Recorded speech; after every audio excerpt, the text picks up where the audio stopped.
بعض لوگوں کے لیے بڑا شاکنگ ہوگا کہ میں نے گرین پگڑی کیوں پہنی ہے.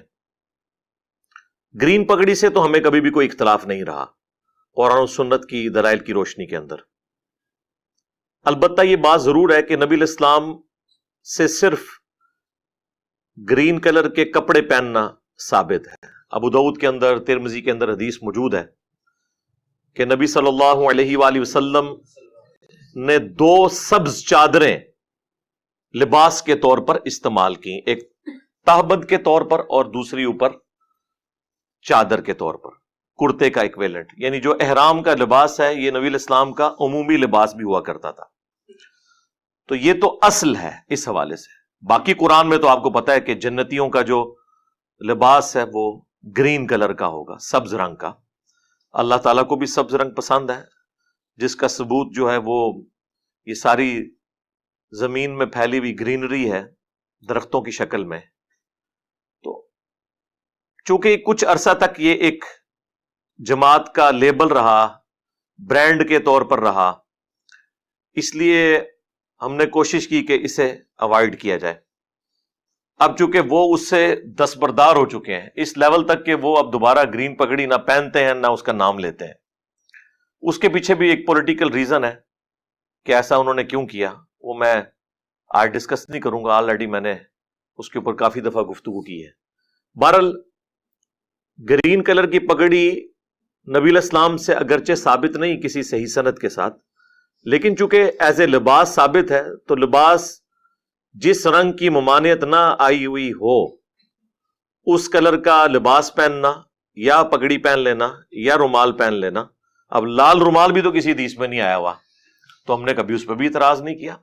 ہاں وہ ہم ان کی نشانی کے طور پہ انہیں ضرور ڈسکس کرتے ہیں، یہ نہیں کہتے کہ لال رومال پہننا جو ہے وہ غلط ہے، ایسا نہیں ہے. نبی علیہ السلام کا جو عمومی عمل ہے وہ 2 کلر کی پگڑی ہے، اس میں بھی زیادہ تر بلیک ہی ملتی ہے. صحیح مسلم کے اندر کہ نبی علیہ السلام جو ہے وہ جمعے کے موقع کے اوپر کالی پگڑی استعمال کیا کرتے تھے. کالی ذرا کمفرٹیبل بھی رہتی ہے، جلدی میلی نہیں ہوتی، اس لیے آپ دیکھتے ہیں کہ جھنڈے بھی عموماً کالے رنگ کے بنائے جاتے تھے.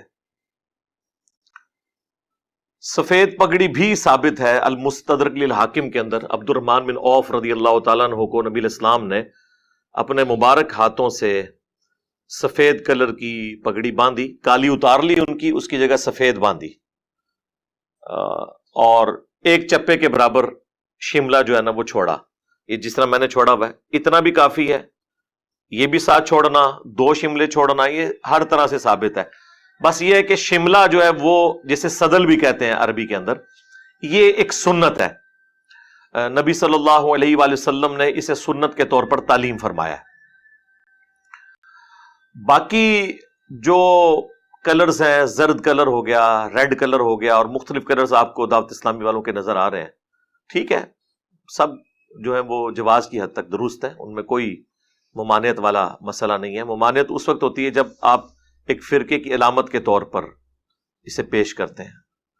اب تو کوئی ایسی فرقے کی علامت کے طور پر نہیں ہے، اور وہ بھی ہم اسے کنڈیم کرتے ہیں. یہ نہیں کہتے کہ اگر کالی پگڑی یا سفید پگڑی کسی نے نشانی کے طور پر بنا لی ہے تو ہم وہ پہننا چھوڑ دیں گے. جو سنتیں ہیں وہ تو ہم نے ہر حال میں اڈاپٹ کرنی ہے. لیکن یہ گرین پگڑی کی وجہ سے ایک عام بندے کو تھوڑا سوچنے کا موقع ملتا ہے کہ اگر کوئی شخص اس لیول تک تھنک آؤٹ آف باکس کرتا ہے کہ ایک خاص فرقے کی نشانی جو سمجھی جاتی ہے بریلوی مکتب کی، وہ اسے اڈاپٹ کرنے میں کوئی تردد محسوس نہیں کرتا، تو اس کی باقی باتیں بھی غور سے سنی جائیں کتاب و سنت کے دلائل کی روشنی میں کہ وہ کیا بات کر رہا ہے.